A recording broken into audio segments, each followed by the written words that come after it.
mas mataas na Intel Fund para po sa Philippine National Police na isinusulong ngayon sa mataas na kapulungan. May update po dyan si Bombo JC Galvez.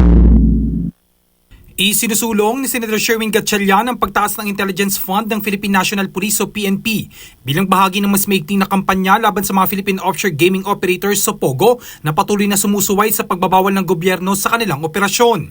Ayon kay Gatchalian, Chairman ng Senate Committee on Ways and Means, na kailangan ng PNP ng mas mataas na pondo para kumalap ng intelligence, partikular sa paglaban sa POGO. Binigyan din ng senador na ito ng panahon para suportahan ng PNP sa pangangalap ng mas maraming intelligence. Sinabi ng senador na ang intelligence fund ng PNP ay bumaba mula 1.356 billion pesos noong 2023 sa 906 million pesos ngayong taon. Sa ilalim ng National Expenditure Program para sa 2025, binigyan ng pambansang pulisya ng intelligence fund ng 806 million pesos. 100 million pesos dito ay dinagdag ng Senado. Ayon pa sa senador, dahil sa direktiba ng Pangulo na wakasan na ang lahat ng operasyon ng POGO sa bansa hanggang sa katapusan ng taon, kailangan doble ng mga law enforcement agencies, gaya ng PNP, ang kanilang pagsisikap na mapaalis ang lahat ng POGO, partikular na ang mga sangkot sa illegal na aktibidad tulad ng kidnap for ransom, human trafficking at online scamming. Ipinunto niya ng Section 4 ng Executive Order No. 74 na inilabas ng Pangulo noong Nobyembre 5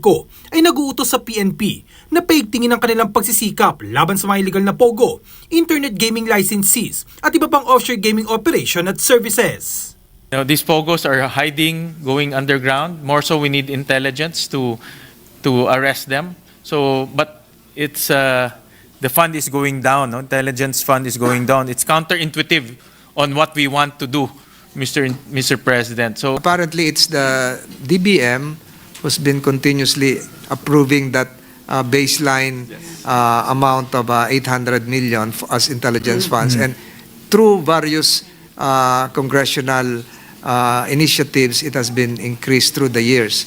So that's what the committee has done. Yes, Mr. for next year. thank the good sponsor in the committee for augmenting it for by 100 million, and at the proper time, Mr. President, will also submit our recommendations to further augment it, because this is in line with the fight against POGOs, because they're going underground, they're masquerading into other businesses, and I think this is a time where we need to support the PNP in gathering more intelligence, Mr. President. Para sa Bombo Network News, ako si Bombo J. Galvez, nag-uulat para sa #1 and most trusted radio network in the country, Bombo Radio Philippines, Basta Radio. Bombo!